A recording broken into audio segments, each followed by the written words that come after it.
From the 600 CE, Islam spread rapidly across the world, expanding both east and west. Within a century, Muslim armies had conquered vast lands, reaching the shores of France and sweeping across North Africa.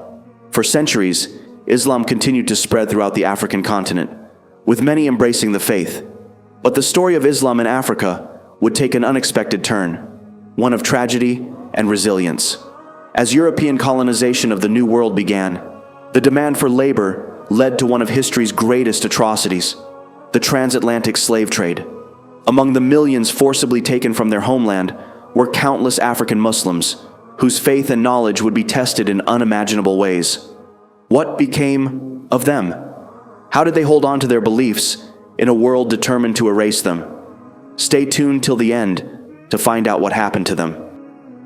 Before we dive in, make sure to like this video, subscribe to the channel, and turn on notifications so you don't miss any of our deep dives into history. The Islamization of Africa would ultimately lead to the spread of Islam across the Atlantic Ocean into North and South America, but not in a way anyone could have foreseen. When European colonization of the New World began with Columbus's voyage in 1492, a pressing need for labor arose in Europe's American colonies. Initially, European colonists attempted to enslave Native Americans, but this proved inefficient. Native populations were devastated by European-introduced diseases, dying by the millions in the early decades of the 1500s. Seeking an alternative labor force, European colonists turned south to sub-Saharan Africa, where they targeted its black population for enslavement. European slave traders arrived at ports along the West African coast, seeking to buy slaves by the hundreds. They dealt with local African kings, who captured fellow Africans in war and sold them to the Europeans in exchange for weapons, tools that would in turn be used to capture even more slaves. This destructive cycle led to the political collapse of entire regions and the depopulation of vast areas in West and Central Africa. Millions of men, women, and children were forcibly taken from their homelands and transported across the Atlantic in inhumane conditions to work as slaves in the New World. By the 1500s, large parts of Black Africa had embraced Islam, and a significant number of the Africans taken to the Americas were Muslims. Estimates vary, but of the 15 to 20 million Africans brought to the New World through the transatlantic slave trade, between 3 and 6 million may have been Muslims. Their experience in the Americas was one of extreme humiliation and subjugation at the hands of European colonists. In most cases, no laws regulated the treatment of slaves, leaving owners free to beat, abuse, or even kill them without consequence. The majority of enslaved people were forced to work on plantations across the American South, the Caribbean, and South America. Exposed to the elements and made to toil for long hours, they faced relentless physical punishment, with whipping and other brutal methods used to enforce obedience. Furthering their suffering, enslaved people were often stripped of their dignity. Many were given only a single set of coarse, tattered clothing, if any at all. In some cases, they were forced to work entirely naked, a cruel method used to break their spirits and reinforce their status as property rather than human beings.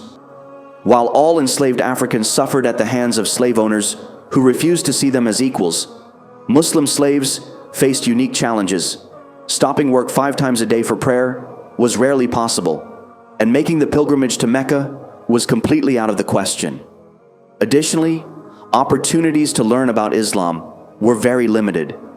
Some slaves who had memorized the Quran before their captivity were able to review their memorization and teach it to others.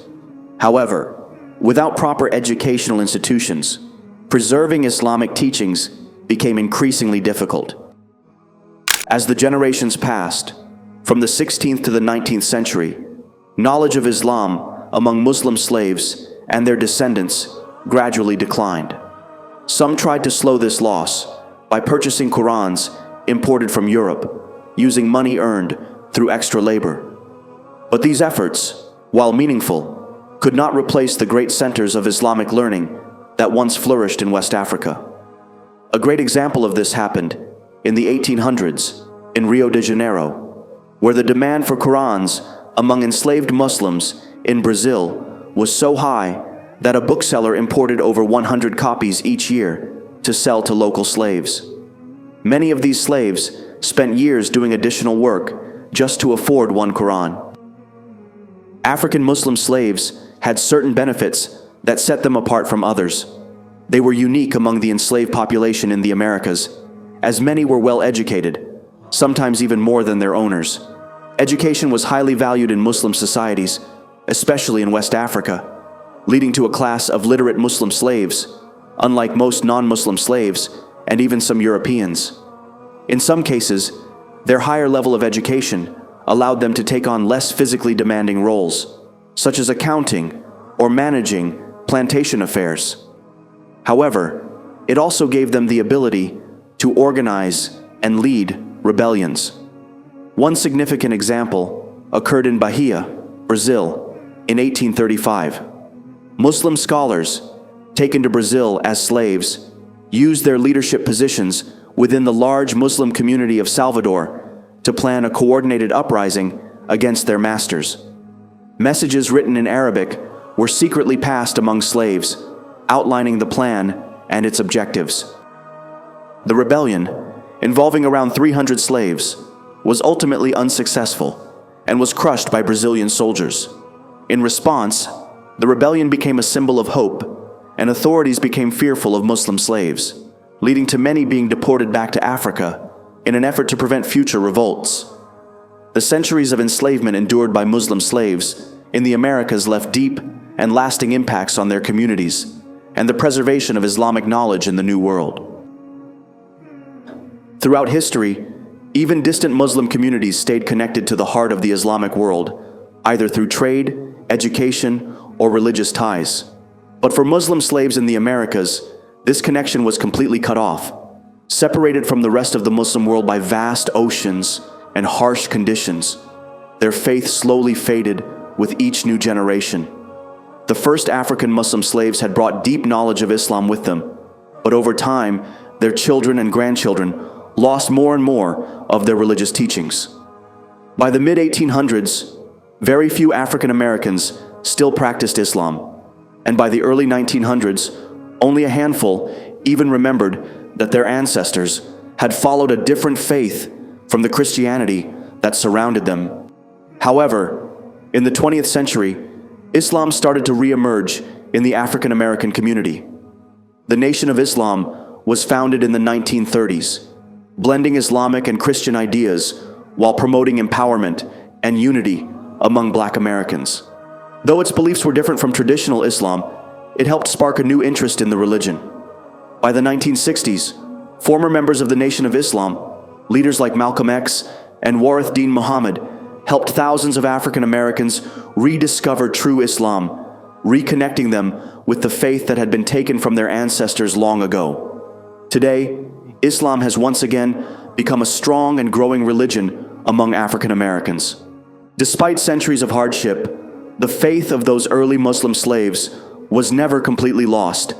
It has been revived, ensuring their legacy lives on. If you found this story insightful, don't forget to like, subscribe, and share it with others.